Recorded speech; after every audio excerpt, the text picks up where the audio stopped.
오늘은 어린이 설교와 어른 설교를 구분하지 않고 통합으로 함께 가정예배 설교로 하나님 말씀을 증거하도록 하겠습니다. 하나님 말씀은 마가복음 10장 13절부터 15절까지의 말씀입니다. 마가복음 10장 13절부터 15절까지 우리 어린 친구들은 여기 목사님이 주보 내면에 성경 구절을 옮겨놨어요. 조금 쉬운 번역이니까 한번 같이 보고 읽도록 하겠습니다.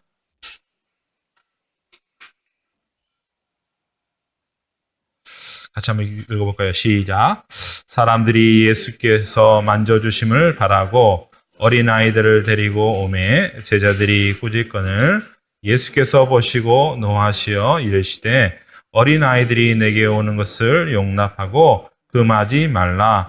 하나님의 나라가 이런 자의 것이니라. 내가 진실로 너희에게 이르노니 누구든지 하나님 나라를 어린아이와 같이 받들지 않는 자는 결단코 그곳에 들어가지 못하리라 하시고. 아멘. 어린이를 사랑하시는 예수님이란 주제로 하나님 말씀 증거하도록 하겠습니다. 아마 성경 본문이 쉬운 번역은 아닌 것 같아요. 하겠습니다. 우리 한번 주제를 한번 읽어볼까요? 시작. 어린이를 사랑하시는 예수님. 중심 구절은 이겁니다. 다시 한번 읽어볼까요? 시작. 예수께서 보시고 노하여 이르시되 어린아이들이 내게 오는 것을 용납하고 금하지 말라. 하나님의 나라가 이런 자의 것이니라. 다시 한번 읽어볼까요? 시작. 예수께서 보시고 노하여 이르시되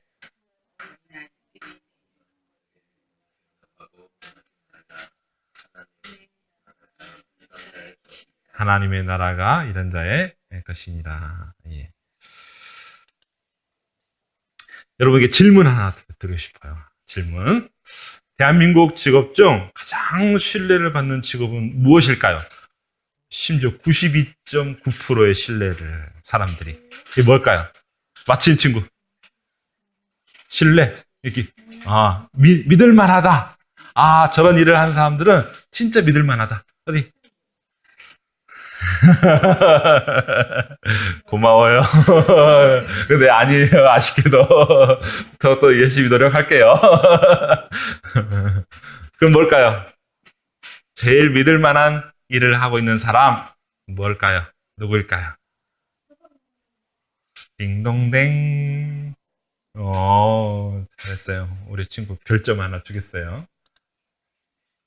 보면 목사님 아주 멋있는 사진을 한번 골라봤는데 엄청나게 타오르는 이 불길 앞에서도 어때요?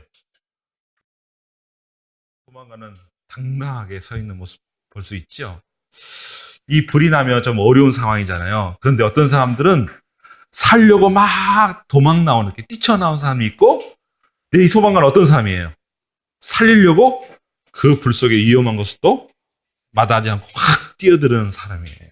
그래서 사람들은 다른 직업도 다 소중하고 다 귀한 일이지만 이 소방관, 특별히 사람을 살리는 이 일을 하는 사람을 존경하고 가장 믿을 만한 일을 하고 있는 사람이라고 생각을 많이 해요. 그런데 이것은 우리나라의 통계이지만 다른 나라도 거의 비슷한 것 같아요. 그래서 훌륭한 일을 하시는 분으로 우리가 생각을 할 수 있어요. 근데 아까 목사님이 이야기했던 것처럼 어떤 사람은 불길에서 살려고 막 뛰쳐나오는데 이 소방관들은 불길으로 싹 들어가는 이유는 뭘까요? 그가 소방관이라는 스스로의 생각이 있기 때문에.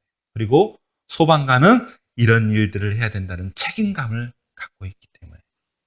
그래서 자신이 누구인가를 분명히 할 때 자신이 하는 일들을 제대로 할 수가 있는 거예요.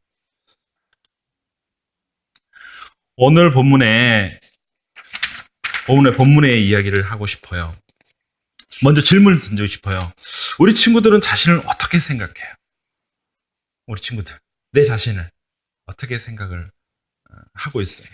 여러분들이 얼마나 소중한 사람인지, 여러분들이 얼마나 귀한 사람인지 우리가 때때로 잊고 살기 쉬운데 분명히 생각해야 될 것은 여러분들이 이 세상에 어느 누구보다도 어떤 사람보다도 가장 소중한 사람, 가장 귀한 사람이라는 생각을 우리가 가질 필요가 있다는 거예요. 왜 그러냐면 주님께서 저와 여러분을 이렇게 대하고 있기 때문이에요. 예수님 당시에 오늘 본문에 보면 예수님 당시에 예수님께서 수많은 사람들을 모아놓고 이 목사님처럼 다 하나님 말씀을 가르치고 있었어요. 그리고 제자들도 있고 사람들도 있는데 저기 멀리서 어떤 어른이 양손에 어린아이를 데리고, 이거는 목사님이 생각한 거예요. 상상한 거예요. 어린아이를 데리고 예수님 곁으로 딱 와요.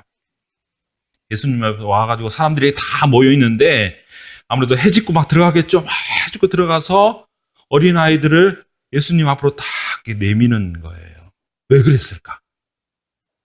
이때 당시 하나님의 말씀을 가르쳐주는 사람이 있었어요. 그래서 율법사이기도 하고 서기관이기도 하고 다른 수많은 사람들이 있었었는데 보통 그런 사람들이 하나님 말씀을 가르치면서 어떤 일을 하게 되냐면 어린아이들을 축복해주는 그런 시간들을 가졌었어요. 그래서 그걸 생각하고 부모님들이 그 어린아이들 데리고 예수님 앞에 이렇게 데려온 거예요. 좀 이렇게 축복을 해달라고. 그런데 이것에 대해서 불편한 마음을 갖고 있는 사람이 있었어요. 누구였을까? 여기 보면은 제자들이 불편한 마음을 갖고 있었어요. 왜냐하면 하나님 말씀을 잘 가르쳐야 되는데 어린아이들이 오면 떠들기도 하고 정신도 왔다 갔다 하는 것 같아서 좀 불편했었어요. 그리고 지금 정말 중요한 것은 하나님 말씀을 가르쳐주고 깨닫게 해주는 것이 중요한데 왜 저 사람들은 자신의 아이들 데리고 이렇게 왔을까? 그래서 마음이 되게 불편했어요. 그리고 오지 말라고, 데려오지 말라고 막 이야기를 했던 거예요. 이 모습을 누가 봤을까? 바로 예수님이 보았어요. 그런데 예수님이 그걸 보고 어떤 마음을 품었냐면 오늘 본문에 보면은 분하시다라는 마음에 너무너무 불편했다는 거예요. 제자들이 어린아이들 오는 것을 막는 것을 보고 그것이 너무너무 불편한 거예요. 아, 그렇게 하지 않았으면 좋겠는데 정말 저 아이들이 내게 왔으면 좋겠는데 라는 그런 마음을 가지고 불편하셨어요. 그리고 성경에 보니까 화를 내셨다고 이야기했어요. 왜냐하면 정말 어린아이들을 더욱더 가까이 하고 그네들을 축복하고 싶은 마음 가운데에 그러지 말아라 라고 이야기하면서 찬민아 그러지 말아라 그렇게 하면서 저렇게 데려오라고 이야기를 하시는 거예요. 그러시면서 하시는 말씀이 뭐냐면 바로 이 말씀이에요. 어린아이와 같이 되지 아니하면 결단코 하늘나라에 들어가지 못한다라고 이야기해요. 그리고 하나님의 나라는 천국은 이런 어린아이들의 것이다라고 이야기해요. 그렇게 천국 가기를 원하지, 천국 너무너무 소중하지, 그 나라는 누구의 것이다? 어른들의 것이다? 이때 당시는 물론 어른들의 것이지만 그 천국은 바로 우리 차민이, 승민이, 우리 지역이, 상혁이 같은 이런 어린 친구들의 것이다라고 이야기를 하는 거예요. 그리고 이 어린아이들처럼 하나님 나라를 그렇게 딱 사랑하고 소망하지 않으면 결단코 그 나라에 갈 수 없다라고 예수님께서는 말씀해 주셨어요. 그리고 말씀하시고 나서 어떻게 하셨냐면 이리와 우리 친구들 이리와 이렇게 하면서 하나씩 그 머리에 손을 얹고 쭉 안수하셔서, 안수라는 것은 이렇게 하는 거예요. 안수.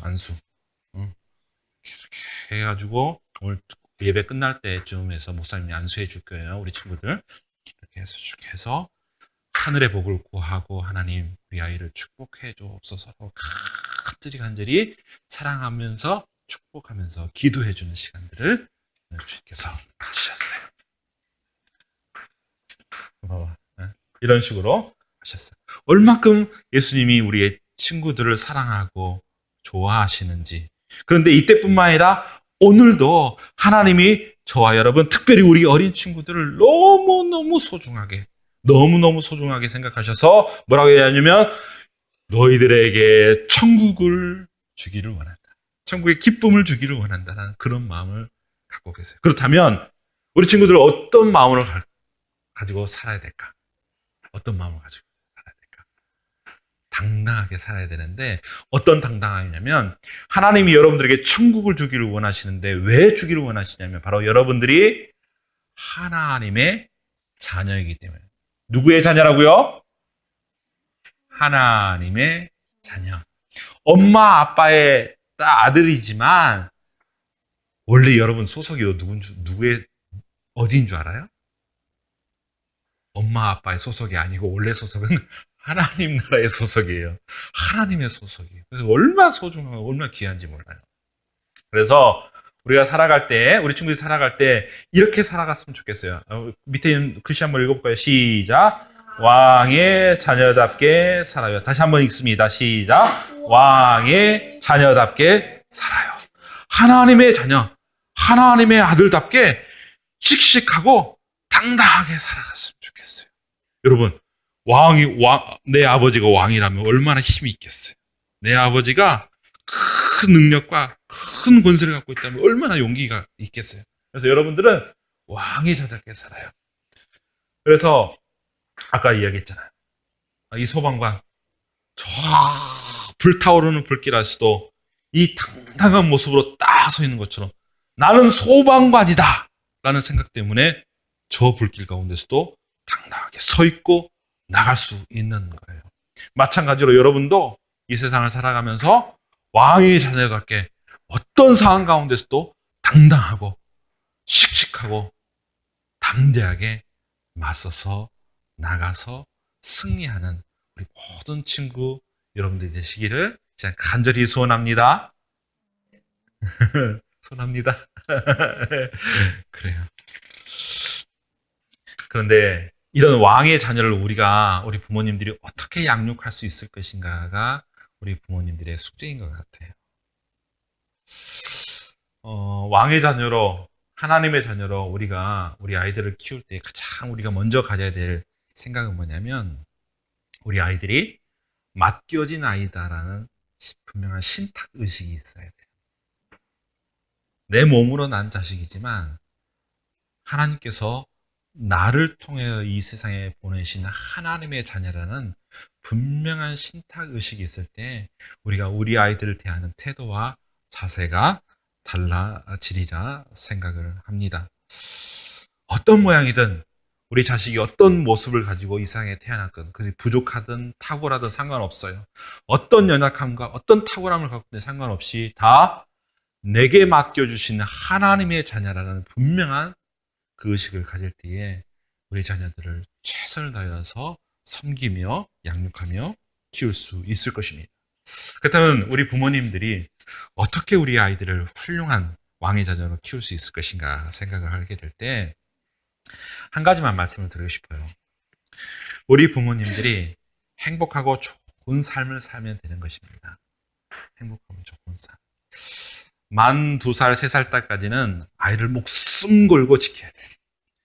그리고 한 5살, 6살까지는 아이들에게 잘 보여주면 돼요. 그리고 이제 10살, 11살, 쭉 그 위에서는 아이들을 잘 지켜봐주면 되는 건데 가장 중요한 건 뭐냐면 그 모든 과정에 아이들에게 정말 좋은 부모, 정말 왕의 자녀로 키울 수 있는 어떻게 보면은 좋은 방법은 뭐냐면 부모님들이 행복하고 아름다운 삶을 살아가는 것. 그 외에는 다른 방법이 없을 것이라고 생각을 합니다. 왜냐하면 아이들이 뭐 다른 것을 보고 배우겠어요? 학문은 어떻게 보면 책을 통해서 배우지만 인생은 부모님의 삶을 통해서 배우는 것 같아요. 부모님이 어떻게 사냐? 어떤 결정을 하냐? 어떤 방향으로 살아가냐?